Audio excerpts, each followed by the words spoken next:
Welcome back to another episode of Hoosier Adventures. Today we're checking out the Gaylord Texan Resort in Grapevine, Texas. For those of you not in the know, Grapevine is roughly halfway in between Dallas and Fort Worth and just north of DFW Airport. So here we are in the entranceway. One of the things you really need to think about when you go to this place is parking. Parking is pretty expensive here. You got to pay to park in a garage. When we went, it was going to be $22 to park there.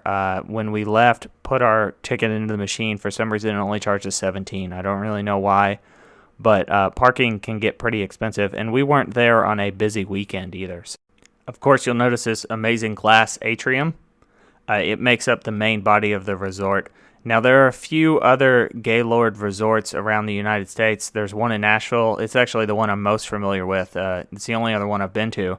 I found on the internet there's also one in Florida, and there's also one outside Washington, D.C. somewhere.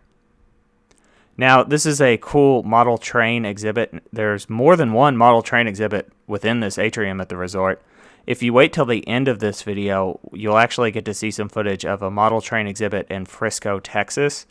If you haven't seen my video for the National Video Game Museum, check it out just because it's an amazing place. Everyone should go to it, honestly, if you can. But next to it is a large model train exhibit that I had some footage of, and I just kind of tacked it on to the end of this video I've got here. I love this atrium, though. It sort of brings the outdoors indoors. It allows the sun to shine through. We were here during the middle of the summer when, in this part of Texas, it's over 100 degrees every day almost. And to be inside, be able to soak up a little bit of sunshine, but also not have to be sweating so profusely in the hot summer sun was really, really nice. And from what I understand, or what I've been told by other people, the best time to actually visit this resort is during winter. They decorate very extensively for Christmas. So that'll allow you to be able to go enjoy some Christmas decorations and soak up some of the holiday spirit without having to deal with this part of Texas winter. I know I'm kind of knocking this DFW weather, but it's actually kind of nice. Now, you'll notice this kind of recreation of the Alamo. I mean, I don't think it's supposed to be like a one-for-one recreation of the Alamo. It's just kind of Spanish mission architecture. But if you go to the one in the Gaylord Resort in Nashville, Tennessee, they kind of have like a New Orleans-y area. This is a model of the hotel.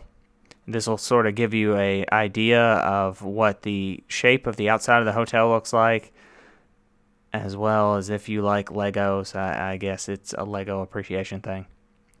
It's very hard to describe how the inside of the resort is laid out. So it doesn't quite have multiple levels, at least not in the sense that they're completely stacked on top of each other. But some parts of this atrium area are at a higher level than others, and you can sort of walk down. So now we're sort of on a lower level off to the side from where we were at originally. You'll see that awesome cow there earlier a few seconds ago.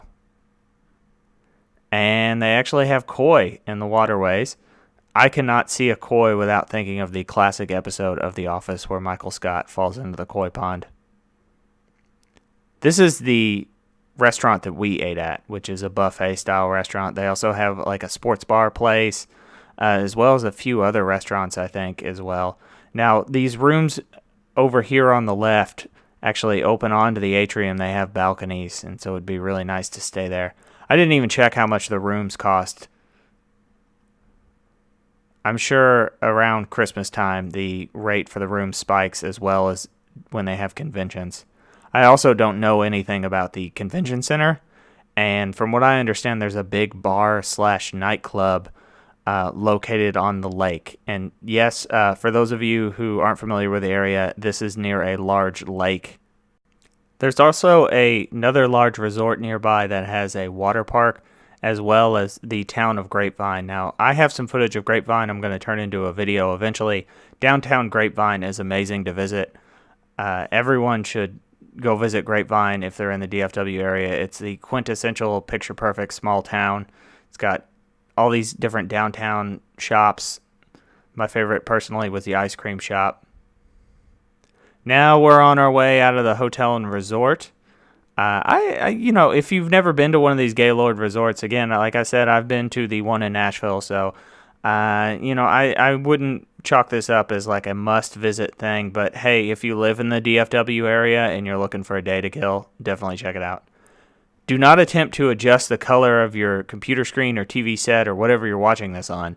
The footage in this video will kind of change colors, and that has to do with this train exhibit that I went to here in Frisco, Texas. They have the lighting set up so it goes from like a day to night, then back to day kind of cycle, which was very cool when you're there in person, but it doesn't look quite right on the camera. It's kind of a little bit off, but when you're there in person, it's actually really effective and looks really cool. You'll notice this drive-in here. One of the coolest things about the drive-in is that when it switches to the night cycle, the drive-in actually projects movies. And it's an actual sort of projection the way that a standard movie would be projected. It's projected up onto that screen rather than the screen being what shows the movies. Something is projecting it. It's really cool.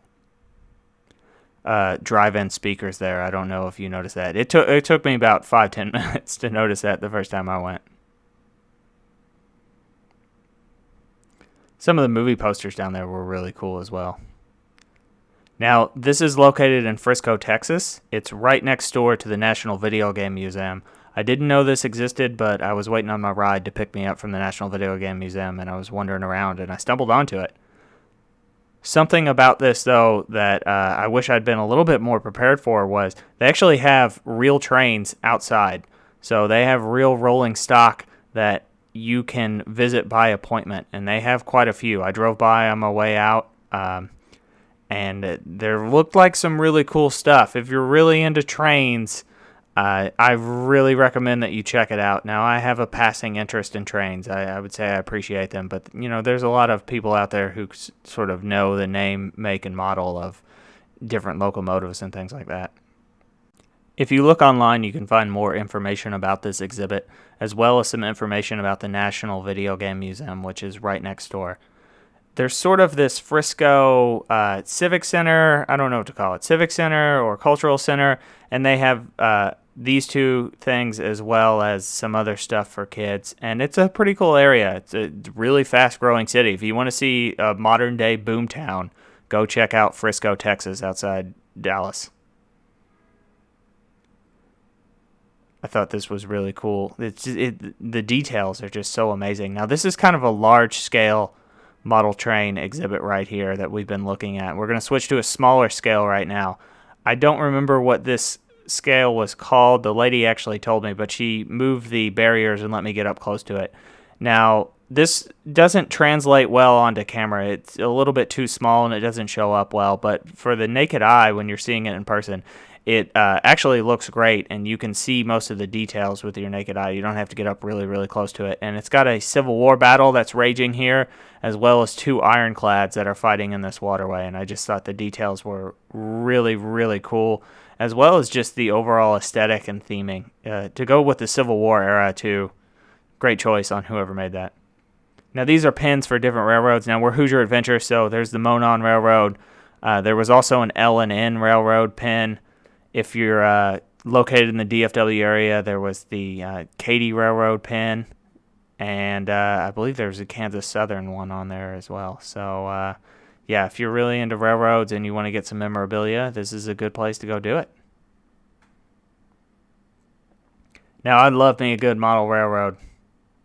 So like, comment, subscribe. I hope to have some more videos for you. Again, I've got some footage of Grapevine. I'll probably put that in something. But let me know if there's anything you think I should check out.